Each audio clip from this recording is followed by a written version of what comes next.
আজকে একটা আমার জন্য পবিত্র দিন।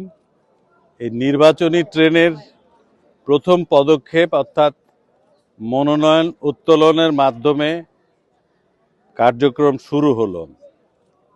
স্বাভাবিকভাবে আমি ধানের শীষের প্রার্থী হিসাবে মনোনয়ন তুললাম। এখন স্বাভাবিক অন্যান্য পার্টি আছে, কেউ যদি স্বতন্ত্র দাঁড়াতে চায় কোনো অসুবিধা নাই, প্রত্যেকেরই ব্যক্তি স্বাধীনতা আছে।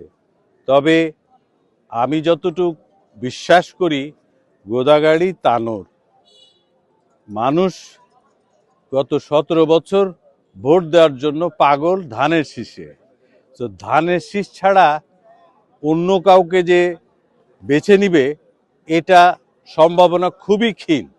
এবং আপনারা দোয়া করবেন যাতে মানুষের যে দোয়া, মানুষের যে ইচ্ছা, তার সঠিক বহিঃপ্রকাশ এই ভোটের মাধ্যমে 2026-এর 12ই ফেব্রুয়ারি হয়।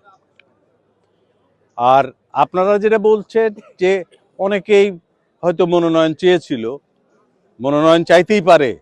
এখানে তো অ্যাজ মেনি অ্যাজ 8 জন মনোনয়ন চেয়েছিল, কিন্তু আমাদের বিএনপির যারা কর্তৃপক্ষ, হায়ার কমান্ড সব কিছু বিচার বিবেচনা করে এবং বিভিন্ন সরজমিনে তদন্ত করে ওনারা একজনকেই দিয়েছেন। তবে আমি এটুকু বলি যে বাকি 7 জন যে অযোগ্য ছিল তা না, সবাই যোগ্য, সমান্তর যোগ্য।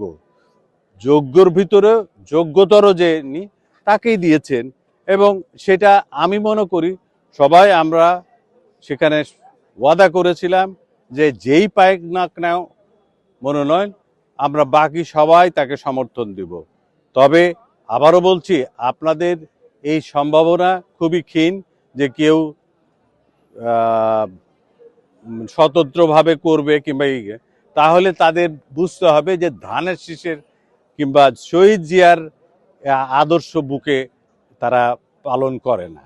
শহীদ জিয়ার আদর্শ পালন করলে ধানের শীষের জন্য সবাই কাজ করবে। এটাই হলো আমার ব্যক্তিগত মতামত।